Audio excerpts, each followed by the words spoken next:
일본 방위성은 F-15J 업그레이드의 AGM-158C 초기 비용을 낮은 장거리 절약할 공대함 미사일일 수 있다고 통합을 통합하고 통하여 F-15J 업그레이드에 필요한 예산을 2022년도에 요구할 계획이라고 요미우리 신문을 보도했습니다. 일본 정부는 항공자위대가 운용하고 있는 F-15J의 업그레이드 계획을 포함한 새로운 중기 방위력 정비 계획을 2018년 말에 공표했습니다.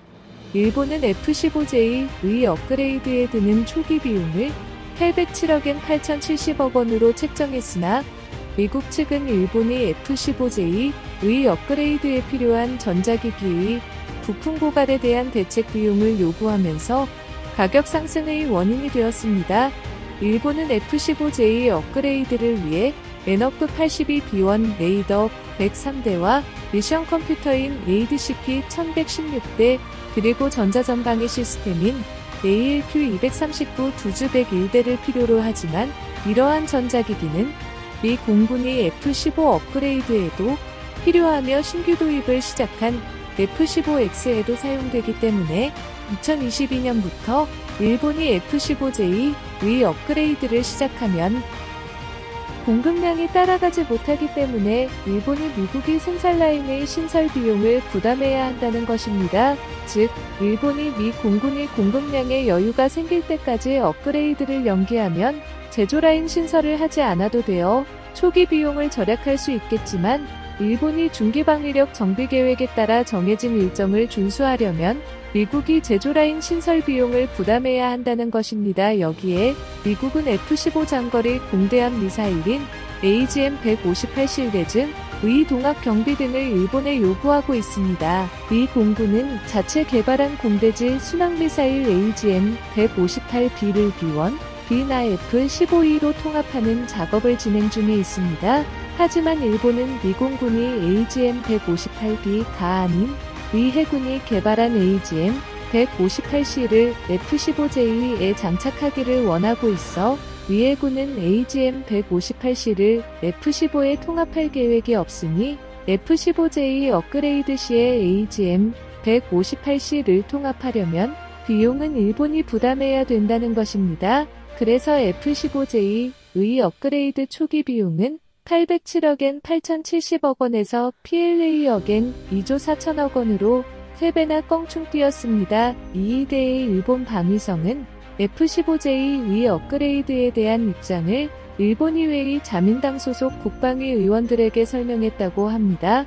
일본 방위성은 급등하고 있는 F-15J 업그레이드 비용을 미국 측이 내년까지 인하하진 않으면 F-15월 그레이드 사월 자체를 폐지할 수도 있다라고 설명했습니다. 하지만 일본이 다른 언론들은 미 해군이 개발한 내즘의 미 공군이 F-15에 동합하지 않을 것이라는 것은 일반인조차 파악할 수 있었는데 일본의 방위성은 미국이 F-15J의 업그레이드에 드는 내즘의 통합 비용을 일본에게 요구할 것이라는 것을 예상하지 못했다는 것에 이해할 수 없다라는 기사도 있었습니다. 하지만 현재 F-15J 업그레이드를 중단한 상황에서 일본에게 현실적인 대체 방안이 있는 것도 아니어서 일본은 미국이 F-15J에 대한 업그레이드 비용 인하를 기대할 수밖에 없었습니다. 하지만 최근에 요미우리 신문은 미래즌 도입을 보류하게 되면 2,400억엔 2조 4천억 원의 F-15J 초기 업그레이드 비용을 절약할 수 있기 때문에 사업 지속성이 가능하다고 판단한 일본 방위성은 2022년도 예산에 F-15J의 업그레이드 비용을 포함시킬 계획이라고 보도했습니다.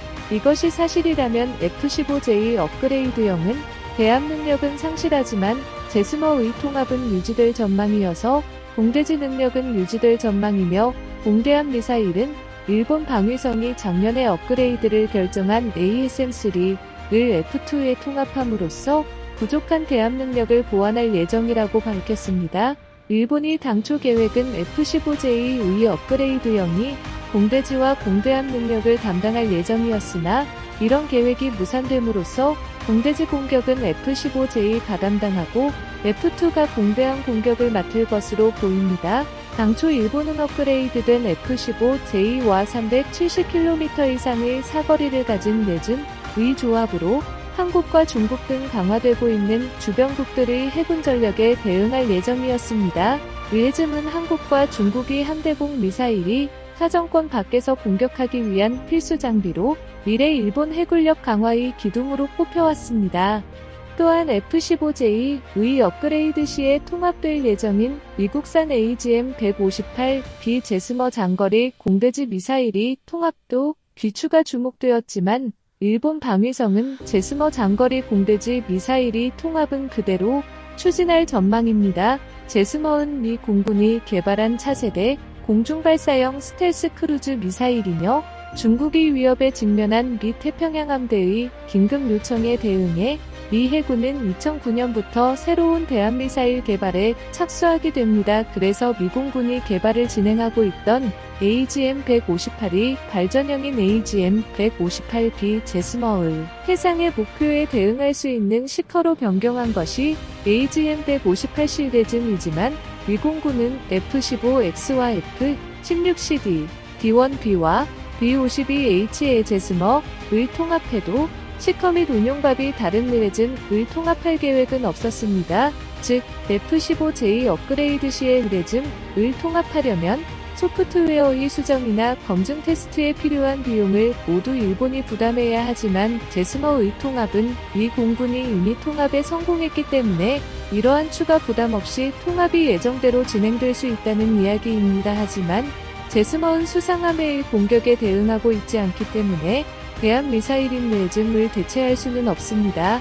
그래서 일본이 의레즘의 운용 능력을 손에 넣으려면 F-35와의 동합에 기대할 수밖에 없지만 F-15J 업그레이드 시에 제스머과의 통합은 진행되고 있어도 F-35와 의레즘과의 통합은 초기 적합 체크가 완료된 단계이지만 F-35와 의레즘과의 통합 시기가 명확하게 나타나지 않고 있기 때문에 일본이 F-35를 통해 의레즘의 운용 능력을 손에 넣는 일은 당분간은 없을 것입니다.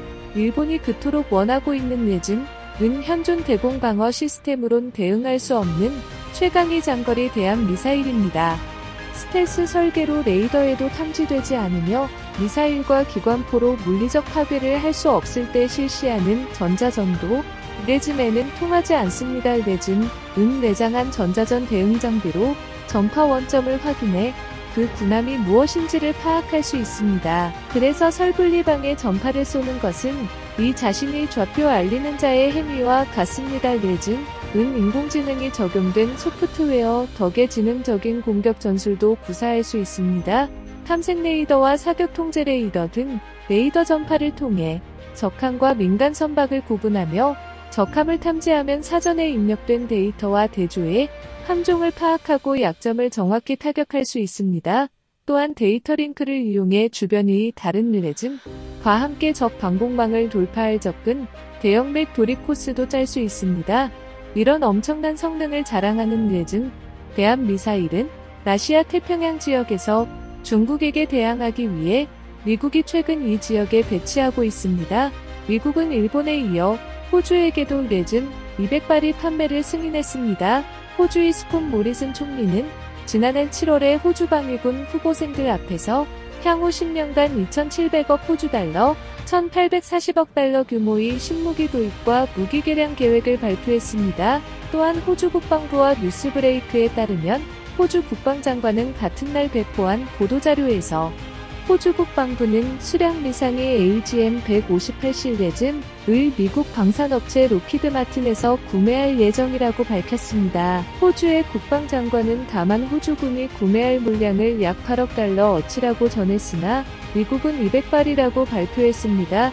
현재 일레즘을 발사할 수 있는 플랫폼은 F-18F 슈퍼호넷과 D-1B 랜서 전략폭격기, F-35A 스텔슈, 폭격기와 P-8 포세이돈, 해상 초계기입니다. 따라서 호주 공군은 슈퍼호넷 24대를 가지고 있어 의레즘이 도입된다면 호넷기에 장착되어 운용될 예정이며 LRSM은 호주가 도입한 다른 무기체계에도 동합될 것이라고 호주 국방장관은 밝혔으며 다른 무기체계란 P-8A 포세이돈, 해상 초계기와 F-35A 스텔스 전투기가 될 것이라고 호주 언론들은 보도했습니다. 어쨌든 공중발사로 운용되는 의레즘의 최대 사거리는 350km 안팎으로 한국 군함이 가진 대공 미사일이 사거리 밖에서 발사되므로 류해즘 EF-15J와 통합이 된다면 한국 해군에게는 상당히 위협적이었을 것이지만 예산 부족으로 인해 일본 류해즘 도입은 당분간 연기될 것으로 보입니다.